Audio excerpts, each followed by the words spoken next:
Agora, nós vamos para onde? Nós vamos aqui para embargos à execução. Embargos à execução. É para ficar com medo também? Não. Já caiu alguma vez na OAB? Já.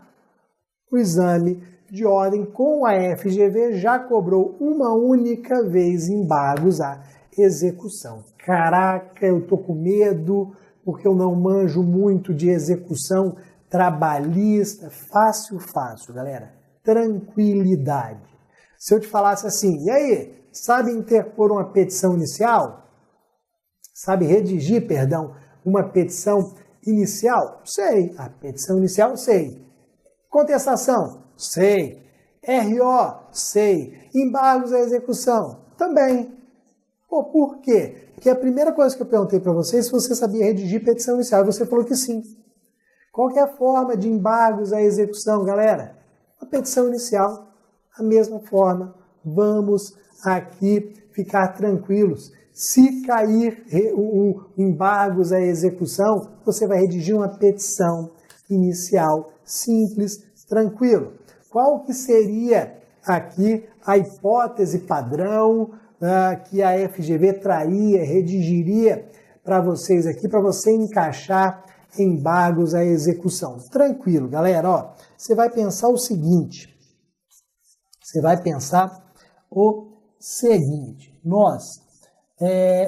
vai aqui verificar que está tramitando aqui um processo de execução. Então, peraí, apertou o botão errado, está tramitando aqui um processo de execução. Ok? E que já houve, por exemplo, penhora.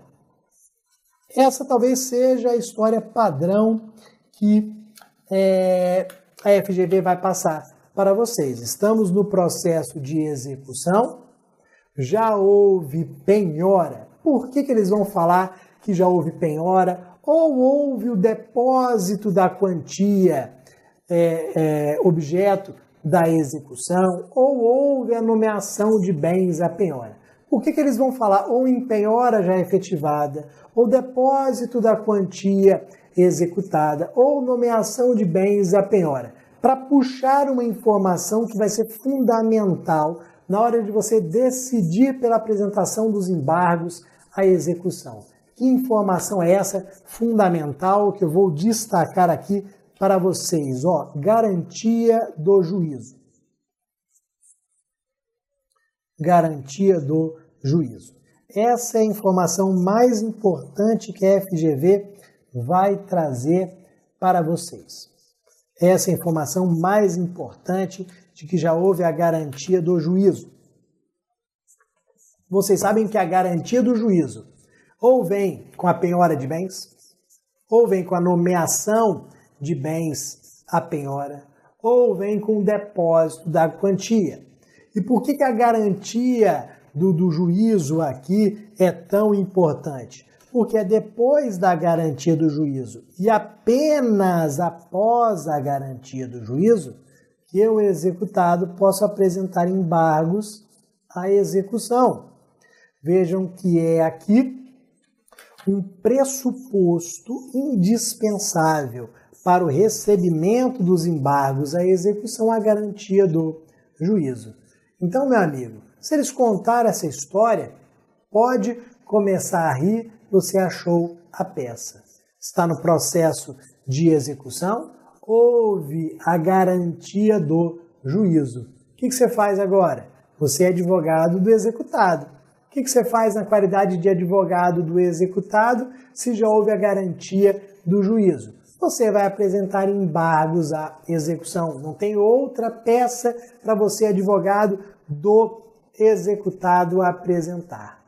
E aí percebam, nesses embargos à execução, você vai demonstrar a existência de algum vício no processo. Daqui a pouquinho nós vamos ver um exemplo aqui, mas nos embargos à execução você vai demonstrar a existência de algum vício. Percebam o seguinte, o oficial de justiça penhorou um veículo seu. Você tem um veículo seu que vale 40 mil reais. Ele foi penhorado. Na hora do oficial de justiça avaliar esse seu veículo, ele avaliou em 30 mil reais. Você falou, não, rapaz, tá doido, ó, tabela FIP vale 40 mil reais tranquilamente. Não, ó, avaliado em 30 mil reais. O oficial de justiça que avalia, ele errou? Errou. Eu vou sustentar esse erro aqui na avaliação de que forma? A única defesa de que dispõe na qualidade de executado é embargos à execução. Então já vamos ver daqui a pouquinho de onde que nós retiramos esses vícios que podem ser alegados nos embargos à execução e que seriam aqui narrados na peça para você. Ok, pessoal? Então vamos lá. Qual que é a ideia aqui? Qual que é a nossa estrutura da peça? A ideia aqui da estrutura da peça é a seguinte. Uma petição inicial. Então, ó, como eu estou na execução, você sabe que a execução se processa perante a vara do trabalho. No processo aqui, o que provavelmente aconteceu, que é o que acontece no dia a dia. Lá atrás, alguns anos atrás, eu ajuizei uma ação trabalhista, foi distribuída para a 5ª Vara do Trabalho de Salvador. Tramitou na 5ª Vara do Trabalho de Salvador, RO para o TRT 5ª Região, recurso de revista para o TST, transitou em julgado. Quando transitou em julgado, desceu para a 5ª Vara do Trabalho de Salvador, que começou o processo de execução, que determinou a penhora dos meus bens. Veio o oficial de justiça e penhorou o meu carro e avaliou de forma equivocada. Quem realizou o erro aqui? Quem errou? Não foi o oficial de justiça na realização de um ato perante a 5ª Vara do Trabalho de Salvador? Então, nada mais natural do que alegar aquele vício perante a 5ª Vara do Trabalho de Salvador. Então, vou endereçar a minha ação de embargos à execução para aquele juízo que está processando a execução. Por isso que eu venho aqui, ó, e endereço a vara do trabalho no qual tramita a execução trabalhista e que, portanto, determinou a expedição do mandado de citação, penhora e avaliação. Uma grande diferença que nós não podemos aqui esquecer é o seguinte: lá na minha petição inicial padrão, eu não tenho que colocar número do processo. Na minha petição inicial padrão, eu coloco o endereçamento e depois vou para a qualificação. Aqui tem número de processo. Por que tem número de processo? Porque os meus embargos à execução, eles vão para aquela 5ª Vara do Trabalho de Salvador, vinculados à ação trabalhista que está ali sendo executada. Então, os embargos aqui à execução estarão vinculados ao processo número 123. Então, provavelmente a FGV vai deixar claro que naquela 5ª Vara do Trabalho de Salvador tramita em fase de execução o processo 123. O que ela está querendo de você? Que você mencione aqui processo número 123. Então, tome muito cuidado, porque neste caso aqui eu tenho a menção ao número do processo, ok? Depois, galera, nós temos aqui qualificação da parte aqui do embargante. Vamos colocar aqui, ó, qualificação do embargante. Qualificação do embargante. Não há necessidade de qualificação das partes, basta dizer devidamente qualificada nos autos. Agora, como eu sempre falo, a FGV trouxe a qualificação? Se a FGV não trouxe a qualificação, você diz já devidamente qualificado nos autos. Se a FGV trouxe a qualificação, coloque a qualificação, não sejamos preguiçosos aqui, vamos colocar essa qualificação sim. Isso serve para todas as peças. Nós vamos entender que a FGV não traz dados desnecessários. Vamos colocar aquela qualificação. Como é uma petição inicial, nós vamos também dizer, de que a peça é subscrita por advogado com procuração, endereço, igualzinho nós temos aqui na nossa petição inicial padrão. Então, é subscrita por advogado, conforme procuração em anexa, endereço tal, para o recebimento de notificações. Provavelmente, galera, nós vamos trazer essas informações aqui, porque a FGV vai também mencionar, ok? Então, já devidamente qualificado nos autos, vem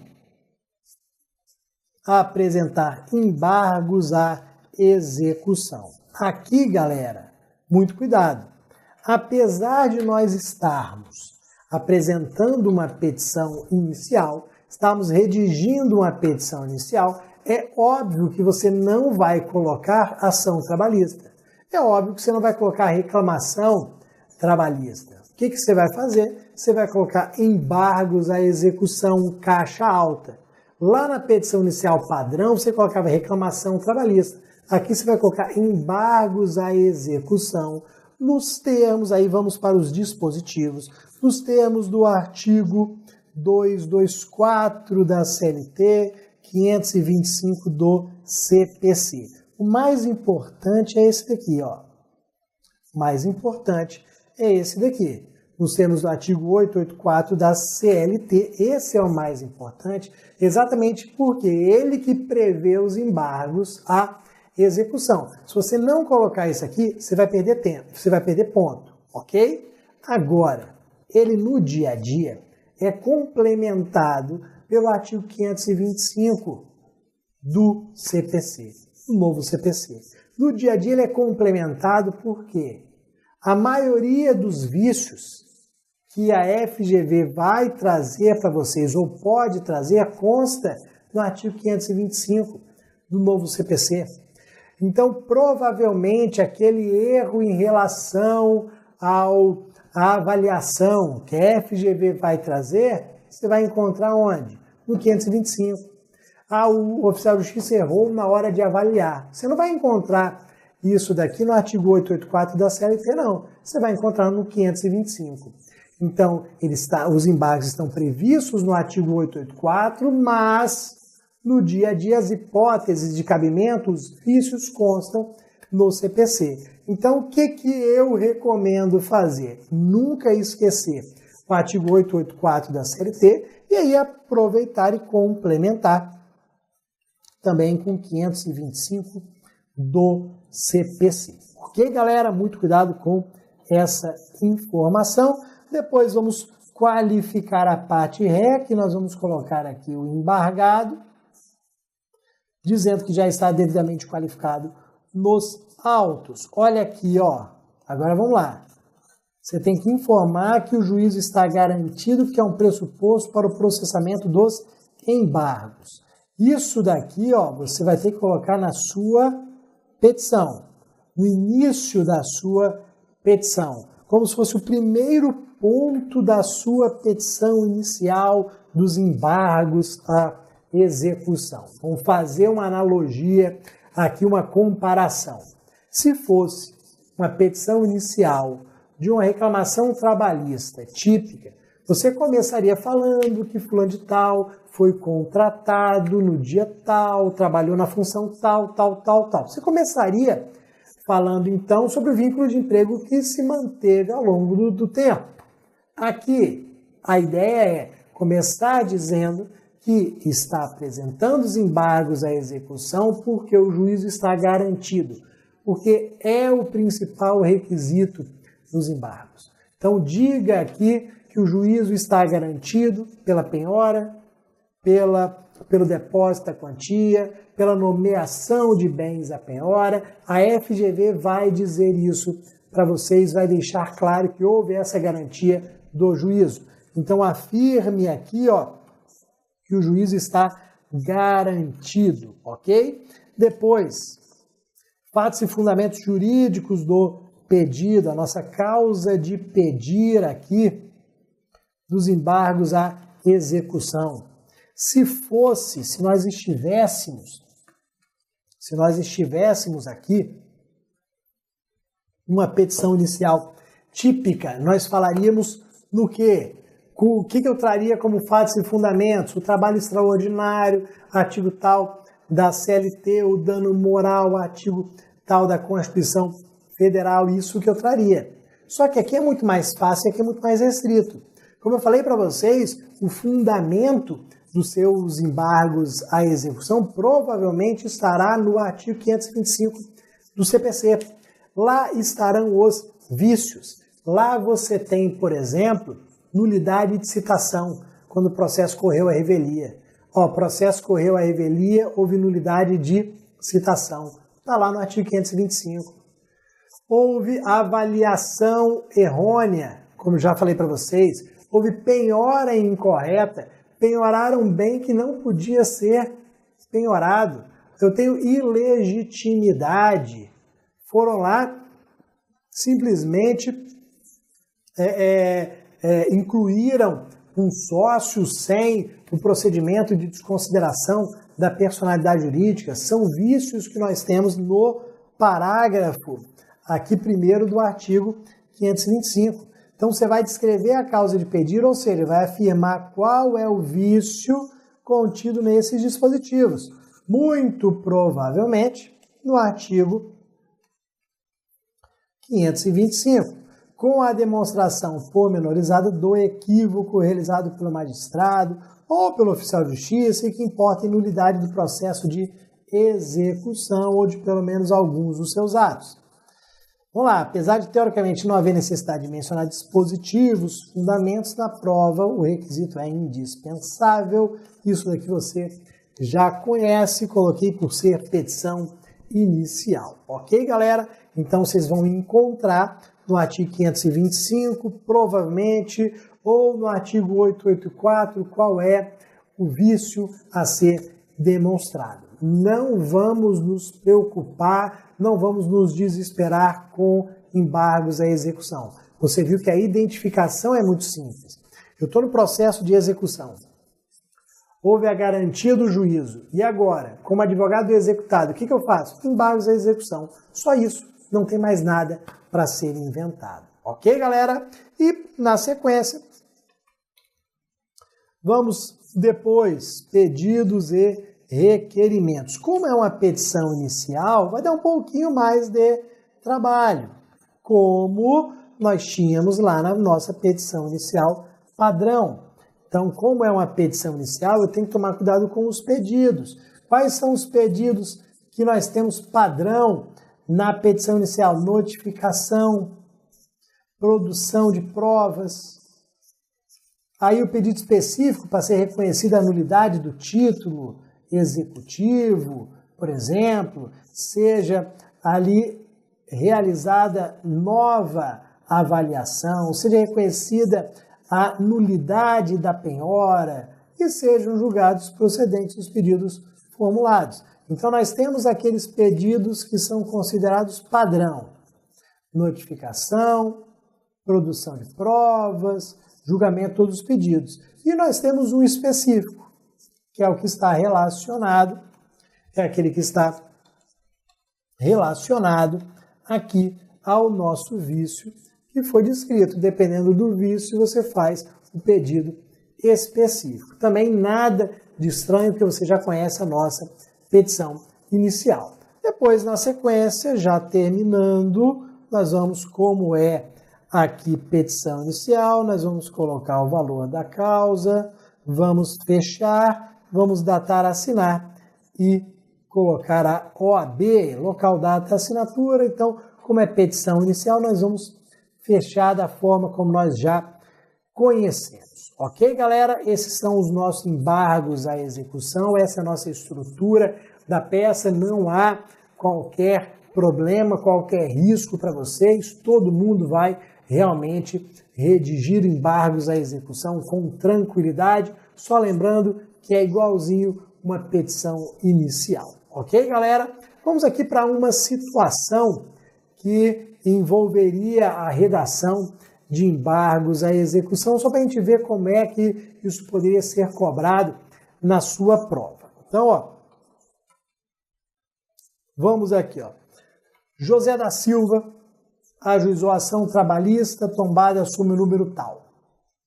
Então, ó, na minha petição inicial, eu vou lembrar do número do processo e vou utilizar esse número do processo. Em trâmite perante a 4ª Vara do Trabalho de Vitória, ó, embargos à execução, competência, vou remeter para onde, galera? 4ª Vara do Trabalho de Vitória, tendo conseguinte sentença de procedência em face de Manuel, seu ex-empregador, que atualmente trabalha como taxista.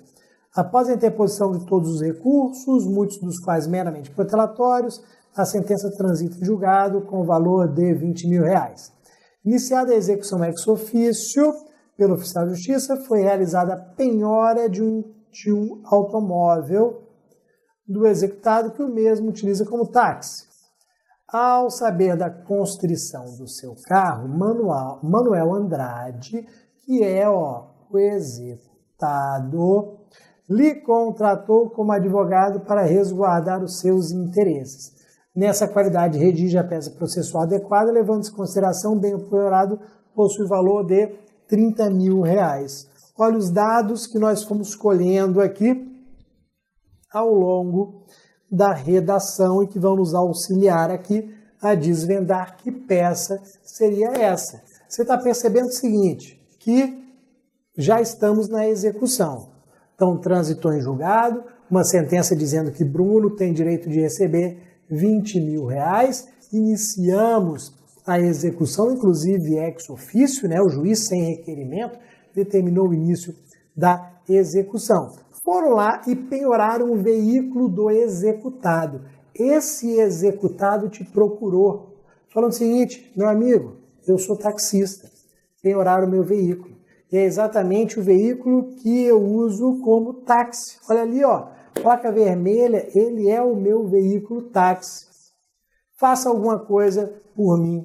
Esse meu veículo táxi que foi penhorado, ele está avaliado em R$30.000. Ele foi avaliado em R$30.000, sendo que a sentença e o processo de execução por consequência, ele está em R$20.000. O que ele está te falando aqui? Que já houve a garantia do juízo. Se a execução é de 20.000, foi penhorado um veículo de 30.000, é porque já houve a garantia do juízo. O que você vai fazer na qualidade de advogado contratado pelo executado? Embargos à execução. O que você vai alegar nesses embargos à execução aqui? Que houve uma ilegalidade em relação à penhora. Você vai lá no artigo 525 do CPC e você vai perceber que um dos vícios que pode ser alegado nos embargos à execução é a penhora incorreta. Ó, penhora incorreta por quê? Porque violou, vamos anotar aqui, violou o artigo 833 do CPC. O artigo 833 do CPC diz quais são os bens impenhoráveis. Esse carro utilizado pelo taxista aqui é um bem impenhorável na medida em que ele é utilizado para o trabalho. Se ele é utilizado para o trabalho, ele é um bem absolutamente impenhorável, um bem impenhorável nos termos do artigo 833 do CPC. Então é isso que você vai alegar e no seu pedido vai requerer que seja desfeita a constrição, a penhora sobre aquele bem. Ok, galera? Essa é a ideia padrão, é uma situação padrão que nós temos aqui sobre embargos à execução. Ok, galera? Para não quebrar aqui a nossa matéria, para a gente não começar e daqui a 10 minutinhos parar, vamos fazer o intervalo agora. Daqui a pouquinho a gente continua com questões discursivas. Vamos ali falar sobre as questões discursivas, como que a FGV cobra da gente, o que eu tenho que saber para responder corretamente e conseguir ali os meus 5 pontos ou bem próximo disso daqui na prova da OAB. Ok, galera? Já volto. Um abraço. Tchau.